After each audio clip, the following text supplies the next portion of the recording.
It's rare to have a chance to welcome an entrepreneurial icon to the set of Biz One-on-One.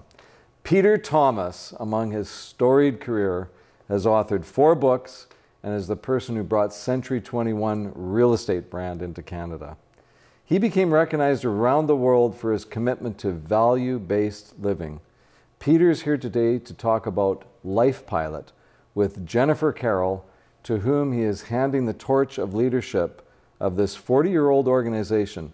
Welcome, Peter and Jennifer. Thank you, Randy. It's so great to have you here. That's great. Peter, there's so much to talk about. Let's start with LifePilot. Sure.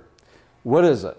LifePilot really is a system of getting to understand what you want to be in life, where you want to go, and what's important about life. So if you can understand that, the earlier the better, and it's based upon understanding what your values are. And hopefully when you take the LifePilot program, you'll be able to live your life in alignment with your values. And you have been doing this program for 40 years? Well, 1974 was when I first became aware of it. And you're bragging about being 80, and Jennifer, apparently he's not actually 80. No, the oldest living teenager right here, for sure. Energizer Bunny, yes, not 80 in any regard. Jennifer, you're obviously much, much younger, and you're taking over LifePilot. What an opportunity. Tell me about how that all came about. It is an opportunity, and it's coming full circle. I actually did the first LifePilot. I've known Peter for 25 years, but 15 years ago I did it for the first time with my late husband and my children, actually. Really? Yep, yeah. And my daughter Jessica, before going off to college, did her second LifePilot seminar, and she ended up doing these vision boards. So she took her values, set her goals, and then she did a vision board where she took pictures. She found it when she graduated, and she pulled it out, and she called me, she said, I can't believe it, Mom. Like, every single thing was realized. She had a picture of a little surfboard. She learned how to surf.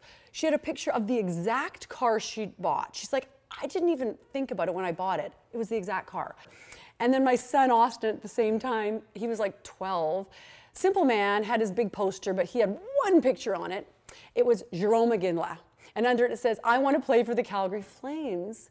And he was 12 years old, and now he's 6'4", 220, no teeth, and plays for the Stockton Heat and was signed by the Calgary Flames, and he's on their farm team. So this stuff unbelievable. manifests. And I recognize that you're wearing red in reference to Go the Calgary Flames! Flames. Yes. And for those of you watching in other countries, it's called hockey. Right. It's kind of big here in Canada. Yeah. Kind of. Yeah. Peter, this is value-based living, and you had some trauma in your earlier years. Did this stem out of that trauma? Well, I think the trauma you're referring to is losing my son, but I lost Todd, he was bipolar, and Todd committed suicide. When I lost Todd, it was earth-shaking and changed our life completely. And so my wife and I, Rita, we literally went to Switzerland and went up into the mountains. And I had lived my life this way, and I disassociated myself from everything I was doing. Everything was cloudy. You talked to me and I'd answer you, but I really wasn't there. And as I was resigning from all this stuff I was doing, I belonged to an organization called YPO, and we were doing a university, and we were doing a university planning session on my boat. And the chairman of WPO, the World Presidents Organization, was part of the planning committee. And on my boat, I had this book. This is my life book. And it was all about stuff, how I viewed life. And it was never really put together, any package or anything, just my life. So he saw it sitting on the counter, Paul did, and said, can I look at this? And I said, well, it's kind of like my diary, my stuff, but yeah, go ahead. So he took it, and he was gone for 3 hours. And he came back, and he said, Peter, will you come and teach this at one of our forum meetings?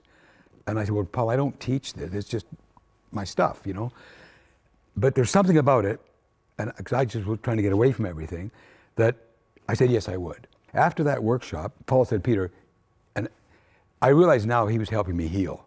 Right. This was all part of your morning process. Correct. And I didn't realize that as much. And he said, Peter, you've got to get this going. You've got to teach this to the CEOs. We have thousands and thousands of CEOs all over the world. He said, you've got to teach this to them. Wow. He said, you've got to put this in a sort of an order. So Reed and I then went back and we hired a PR firm, an advertising firm, and sat down with colors and organization and put it all together in what we have a 4-hour workshop. And we teach that workshop all over the world. And we went to Bahrain, we went to Paris, went to London, went to Hong Kong. And I really taught this program to billionaires and people who are just young and getting started, but all business people. So we did that literally for 7 years. And in that 7 years, I healed. Right. And I learned that, From the loss of your son. Correct. So I learned that if you live your life in alignment with your values, life gets easier. It's never easy to make values-based decisions, but it's better to do that every time you do it. Every time I have to make a decision about anything, my priorities always relate to my values. And Jennifer, you're now having the opportunity to pick up the ball and run with LifePilot. Are values something that are to be taught or to be really considered, or is it just you're just supposed to figure it out? It all boils down to the tough questions we ask ourselves all the time, like, what do we want? Yes. How do we envision our lives? How do we make a difference? How do we leave a legacy, live our lives to leave a legacy? And these are tough questions. As Dr. Seuss says, sometimes the questions are complicated and the answers are simple. And maybe, just maybe, the answers to these tough questions can be boiled down to vision and values.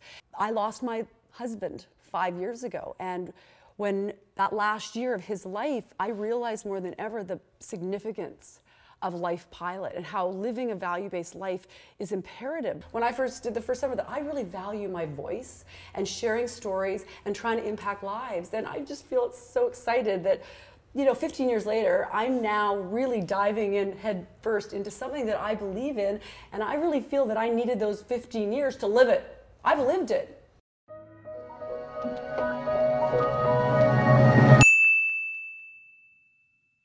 Hi, Randy Lennon back with Biz One-on-One, and today it's Biz One-on-One Plus One. We're so thrilled to have iconic entrepreneur Peter Thomas and Jennifer Carroll, who's taking over LifePilot. So LifePilot is, what is it? Is it like a one-day seminar, a weekend? How does it work? Well, let me give you a 2-minute what LifePilot is primarily. It's a 4-hour workshop that usually goes from 9 to 1, or some people prefer 1 to 4, 1 to 5, mornings or afternoons.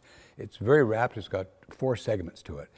But when you're a kid and you go to school, you learn the multiplication tables. You learn what 1 and 1 is, 2 and 2, 3 and 3, and you know those and you memorize them. Well, the challenge is in life, there is no handbook. There is no instruction manual. People just expect you to know how to live life. Exactly. That's what I was thinking when you were talking about. Correct. And you just pick it up from grandma, from pop, from mom, and from school. Bit by bit you pick this up from people, but you never ever actually put it down into 1 and 1 is 2. So what LifePilot tries to do, and listen, this is stuff that goes back to Socrates. It's not new. It's how people have lived their lives over the years, primarily successful people. And what are their secrets? What do they do? So we've taken LifePilot. I guess one big question that everybody has, no matter how old you are, if you ask them that, they sit there with a blank look on their face. If I said, Randy, what is your purpose in life? I have an answer for that, but I've done a lot of work on myself. Yes, a lot of work to get there. There's a lot of people, you can ask them whether they might be successful or not successful, old, young, men, women, doesn't matter. When you think, what is your purpose in life, it's a big question. So we try to what we finish with in the end of 4 hours is a way that you can find out your purpose. So how do we do that? Is that we break the segmentation of how we suggest that you can use as a formula for your life, is place values first and foremost. That's the #1 thing. Understand what your values are, and how do you dig those out? Well, we have a whole bunch of exercises that you can do that, but it's not complicated. Like, for example, I'd say most people put their hands up if I said, well, if they were confused, say, well, is health a value? Right. How many are there in total? Like literally hundreds. Really? Career could be a value, relationships, kids, family, education. And should I only have 3 or 4? Motorcycle riding could be a value. Right. You can anything you want it to be can be a value. And So we try and trim it up a little bit, you know. Yeah. But we come up you with, said you started with 11 and you brought it down 13. to 4? 13? I actually started with 13. How many did you have, Jen, when you started? Do you remember? Probably a dozen, and then I narrowed trim them down them to about 6. Yeah, and then when Phil was sick, it even got shorter. You know, it depends on the type of the season you're in. Well, you can tuck things under. Like, for example, my Right. happiness, family, relationships, commitment, all that stuff goes under happiness. Because if my Right. wife is happy, I'm happy. You know the old rule. Excellent rule. Happy Everyone should wife, know happy that. life. So, but anyway, we break the segment down. So values, I look at it like a building. The foundation of your life is your values. Now, how do you figure out how to live your life? We have 4 segments. And the first one is focus. Squirrel, squirrel, everybody's like that. People always get, I'm going to do this, I'm going to do that, but they become unfocused. So we teach how to stay focused in life. The next one is teach people how to visualize. Stephen Covey said, begin with the end in mind. You know, a lot of people, like 2 guys will go look at a piece of land, and one guy's like looking like this, the other guy's Excited. happy. Yeah. He sees the big building, the other guy sees an empty, full of weeds. You know? So we teach you how to visualize ahead and visualize what you want to become. Like for example, Randy, I'd say to you right now, in your life, I'd say, what would the 10-year-older Randy say to the 61-year-old Randy? Absolutely. That's pretty powerful. Yes. You know, so we ask. It's all about the questions. Correct. Yeah. And we ask questions like that, so you think, wow. Visualization is a powerful, powerful segment. The next one is inspiration. Why am I pumped up all the time? Well, because I'm being around positive people, and I'm reading inspiring things, and I'm doing inspiring things. You know, I sort of say I do great things and exciting things, and I create adrenaline, and then I run on the adrenaline. That's like gas. So I'm happy and pumped because I'm doing things I love to do. I'm here because I love to be here. Right. I love LifePilot. I love telling the story. I love mentoring. I love teaching. So as long as I'm doing that, I'll do it forever. And the last segment we spend actually 45 minutes on reflection. So many people don't understand how good they really are. You know. Say that again. So many people don't understand how good they really are. And sometimes I have to trigger, you know, or we have to trigger that memory in them. For example, if they're not feeling too good today, you run into a hardship. And there's hardships, you know, every week you run into something. Well, instead of, oh, poor me and woe is me, think back upon positive things that happen in your life. Think back to the birth of your kids. Think back to your graduation from high school. Think back to when you won that relay race. And take mental pictures of those reflections. And those reflections will carry you ahead to the next ones. Because everybody has something that they can look back on. Everybody. That they're proud of. Absolutely. Where they've done something where they didn't even realize they could do it.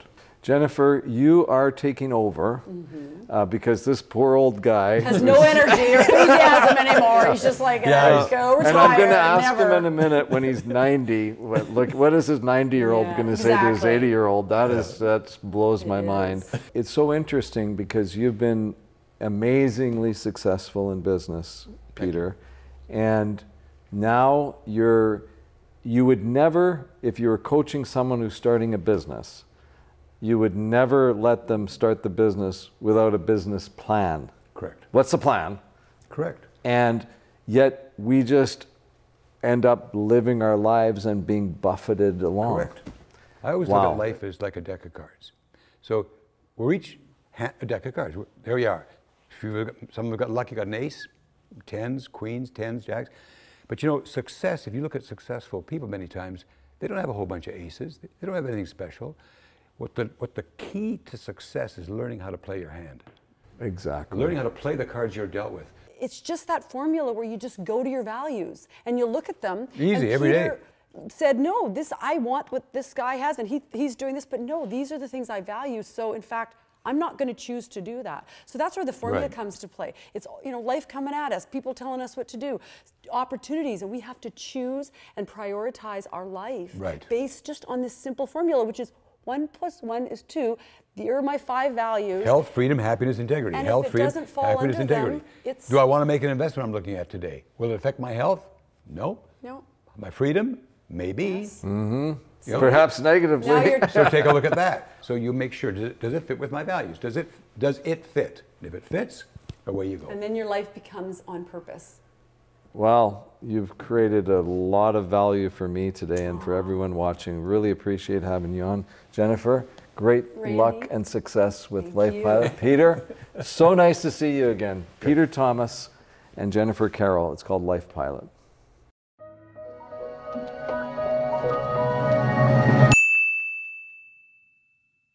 For Gord Oliver, watching little family-run companies and hardworking people has always inspired him.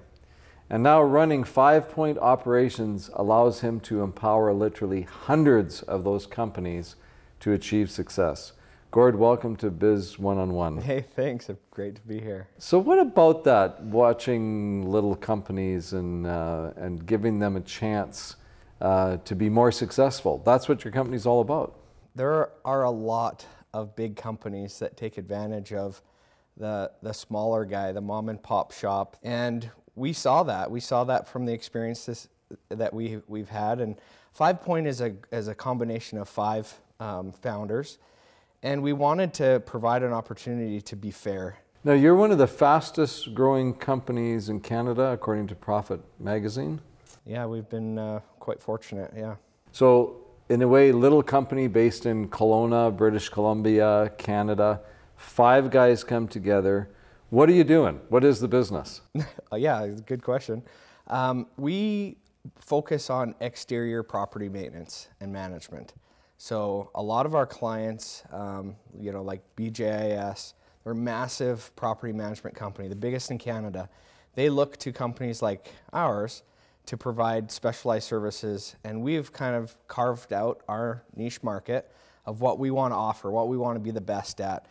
And so we do snow removal. We have thousands of properties that we do snow removal for across Western Canada and up into the Yukon.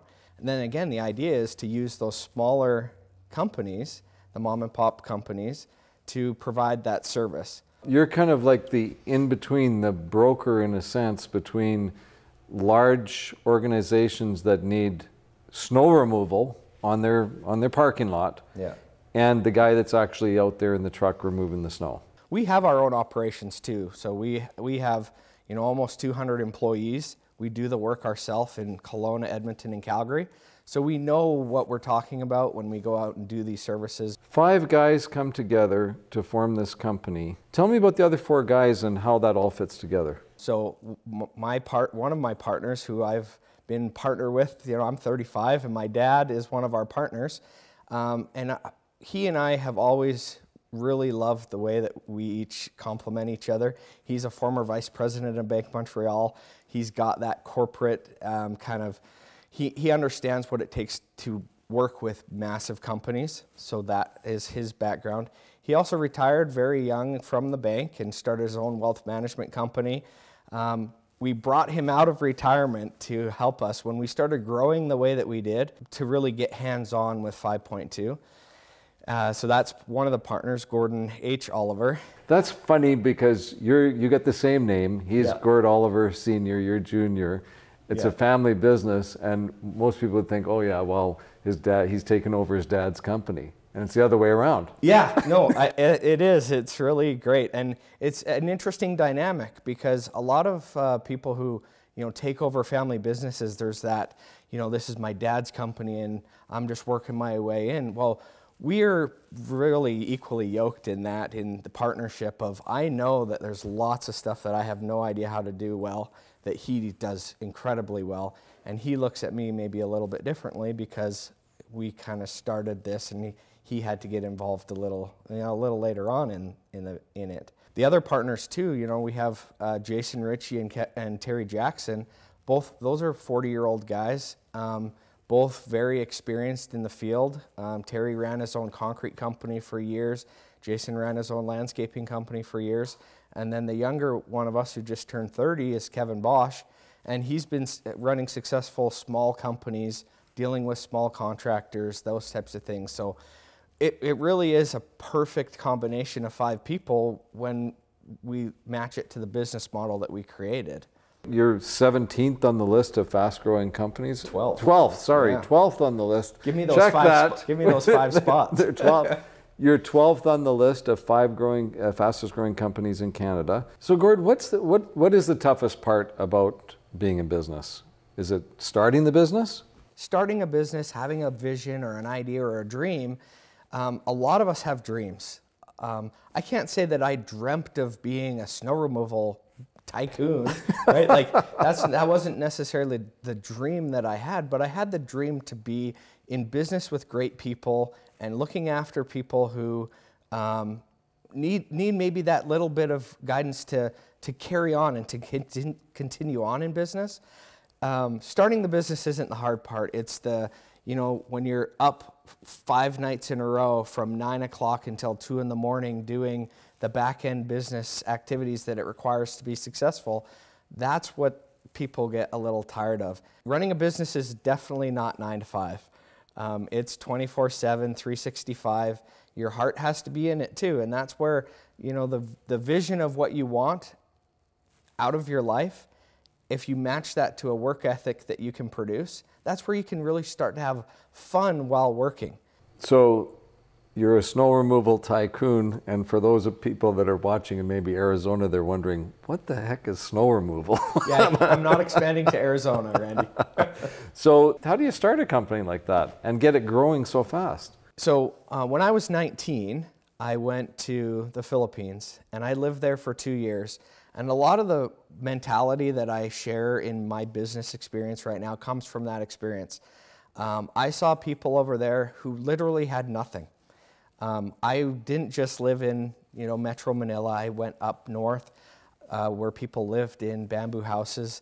And when I was there for the first 6 months and I didn't speak the language yet, I just saw poverty. I didn't see what it actually was. Once I learned the language, which I'm fluent in 2 dialects of Filipino, which is very weird for a big white guy, I saw them, they were so happy. Their communities were happy. If somebody had a need, they would fill it as best they could, and they all lived, and they were a lot happier than when I returned when I was 21. The culture shock that I had coming home was that we weren't as happy as they were. And so that's kind of the whole mentality that we take into 5 Point is, why can we not be a community, all of us making good money, but why can we not be happier? Why can we not share in each other's successes? And if we fail, let's be okay with it. Let's not hide from failure. Let's support each other, and let's be what I saw over there. And that changed my life. Being over there for a couple of years changed my life. And I knew I wanted to start a business because I loved people and I loved working with people. And I found that was going to be a great way for me to kind of build my community. And that's what we've done. Well, that's a fabulous story, Gord. And so great to have you on Biz 101 today. And congratulations on 5 Point Operations. Thanks, Randy. Thank you so much.